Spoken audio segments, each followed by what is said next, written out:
Voilà, c'est la chronique santé de Coralie Bouisset qui est avec nous sur le plateau. Merci encore une fois Coralie d'être là comme chaque Avec dimanche. plaisir. On est ravis de passer le dimanche avec vous et on va parler de choses sérieuses en montrant que forcément le sexe et la maladie c'est parfois tabou, mais il y a des solutions et il y a des choses qui sont faites pour que ça le devienne un petit peu moins. Oui, effectivement. Alors, les personnes malades, notamment par exemple atteintes de cancer, sont souvent dans des situations où, ben, effectivement, tous les traitements, toutes les chimiothérapies, les hormonothérapies, par exemple, peuvent entraîner des problèmes à la fois physiques et psychologiques. Et c'est vrai que la sexualité des personnes malades est encore un sujet très tabou. Donc, nous, dans les carnets santé, on a eu la chance de rencontrer la première sexologue du centre Antoine Lacassagne de Nice. Et j'ai été très, très étonnée que ce soit la première. C'est une infirmière qui s'appelle Frédéric Martin et qui donc a fait une formation pour devenir sexologue entre 2013 et 2016 et qui a passé vraiment un DU spécialisé là-dedans parce qu'effectivement on a beaucoup de sexothérapeutes mais pas forcément de sexologues, là est la différence aussi.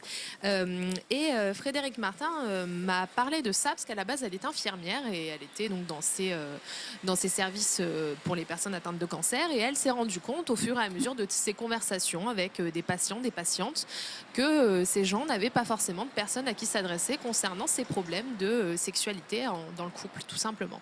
Alors, ces problèmes peuvent être divers. Il y a des problèmes purement physiques, entre guillemets, parce qu'effectivement, quand on subit des chimiothérapies, des hormonothérapies, on n'a pas forcément de libido, ou alors on a des douleurs, ce qu'on appelle des dyspareunies, des choses comme ça.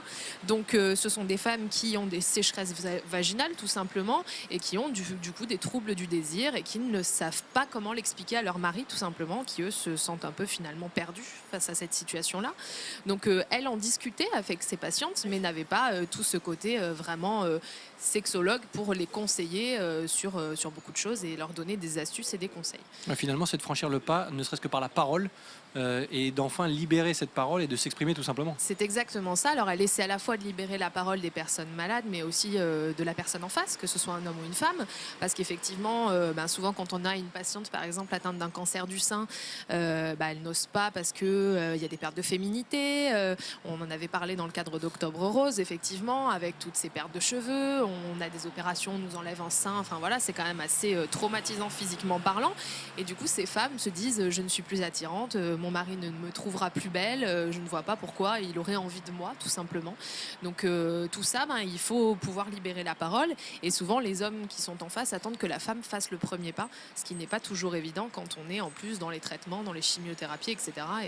Et qu'on souffre tout simplement, à la fois physiquement et psychologiquement. Ouais, c'est un problème masculin aussi. Il faut reconnaître que voilà, on a certaines difficultés. Un manque de communication. Non, mais c'est toujours pareil. Voilà, c'est la communication. Voilà. Et parfois, l'homme a du mal à aller vers Madame pour lui dire voilà, tu as des problèmes, tu as un souci, parlons-en. Et en l'occurrence, c'est pas toujours facile, mais ça suffit parfois pour débloquer des tensions. Et du coup, Madame se sent coupable aussi, parce qu'on a vraiment un sentiment de culpabilité qui s'installe, puisqu'elle est malade, donc c'est de sa faute. Donc elle se dit, je mets en péril mon couple. Donc on a la chance aujourd'hui d'avoir des personnes comme Valérie, comme la sexologue du centre Antoine Lacassagne, ou comme même des socio-esthéticiennes, qui accompagnent ces femmes, ces hommes atteints de pathologies diverses, à essayer de retrouver un petit peu ce désir, en fait, tout simplement, par des petites choses. Par exemple, pour les femmes, mettre une nuisette, c'est peut-être quelque chose de tout bête, mais elles oublient complètement ces petites techniques de séduction, entre guillemets, qui pourraient un peu raviver du plaisir dans le couple.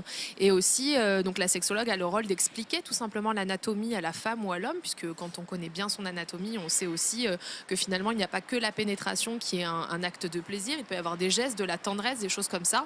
Et ce sont toutes ces petites astuces, en fait, que la sexologue, que la coach va amener dans le couple et à la femme ou à l'homme atteint d'une pathologie et qui vont permettre finalement de reprendre des activités sexuelles et que c'est pas parce qu'on est malade qu'on n'a pas le droit de faire l'amour, tout simplement. Il n'y a rien d'incompatible là-dedans. Voilà, effectivement. Il n'y a qu'une seule personne, vous avez dit, au CHU, non, au centre Lacassagne, qui est vraiment spécialisé dans le cancer. Voilà, elle s'est formée, elle est maintenant sexologue en plus d'être infirmière depuis 1 an seulement. Donc, et sinon, ils envoyaient vers des sexothérapeutes en dehors, en consultation externe en fait. Mais c'est vrai que dans le... pas peut-être les personnes appropriées. Donc, voilà, et puis dans l'équipe pluridisciplinaire qui suivait, on avait les chirurgiens qui opèrent, les médecins vraiment qui suivent, etc. Mais on n'avait personne pour aider ce côté sexualité à se libérer tout simplement et pour aider les gens à régler leurs problèmes. Il faut en parler tout simplement déjà. Alors tout simplement, c'est pas toujours simple, mais ça suffit parfois.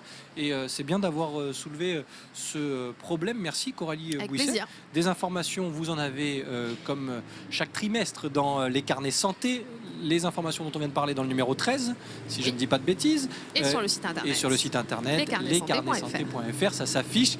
C'est super. Merci beaucoup Coralie Merci Bouisset. à vous. Vous restez avec nous bien Oui. évidemment. Il nous reste quelques minutes à passer sur le plateau de la grande émission et on termine la semaine ensemble ici depuis le 4